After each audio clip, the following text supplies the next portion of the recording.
You know that friend who always cancels plans? The one who's sick again, tired again, maybe next time. Yeah, that friend isn't avoiding you. They're protecting something. If you're someone who genuinely gets more excited about a Friday night in pajamas than a Friday night out, welcome. You're about to feel very seen. And today we're breaking down the psychology of people who love staying at home. The one society calls boring, but science calls something else entirely. Here's the thing. Extroverts recharge by being around people. Their energy comes from the noise, the movement, the chaos. But introverts and people who prefer solitude, they recharge in stillness.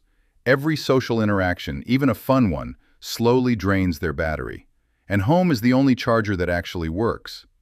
Psychologists call this optimal arousal theory. Some people need more stimulation to feel good. Others need less. It's not laziness or fear. It's just how their nervous system is wired. But there's more going on than just introversion. Some people love staying home because their environment gives them a sense of control they don't get anywhere else. Out there, the world is unpredictable. Loud strangers, last-minute changes, small talk with people who don't care about your answer. But at home, you control the lighting, the noise, the vibe.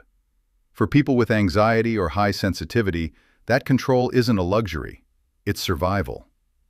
Here's something wild. Studies show that people who enjoy solitude tend to be more creative, more introspective, and better at problem solving. Staying home isn't doing nothing. It's where the best ideas are born. Not in a crowded bar, but in a quiet corner with a book or a thought spiral at 2 a.m. And let's be honest, society romanticizes being out there. The influencers, the party pics, the live your best life culture. But what if your best life is a documentary? Some soup, and zero obligations. That's not sad, that's self-awareness. Now, some people stay home for a darker reason. Social anxiety, past trauma, depression that quietly whispers, "What's the point?" And for them, home becomes both a refuge and a cage. So it's important to know, do you stay home because it fills you up, or because leaving feels too heavy? Because one is peace, the other is hiding. But for those who truly love staying home, they're not missing out. They're just living differently. They find joy in small rituals, the morning coffee routine, the favorite spot on the couch, the way the light hits the room at sunset. Things most people rush past. Hit subscribe if you think you're this type. Psychologists say this is called low stimulation preference. These people don't need the world to entertain them. Their inner world is rich enough.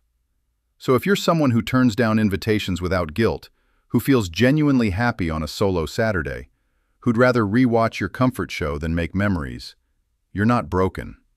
You're just wired for depth over noise, for peace over performance. Tell me, do you prefer staying home, or do you think we're all just making excuses? And if you want the psychology that most people never hear about themselves, the next video is going to hit you harder than this one. Click it. You'll understand why.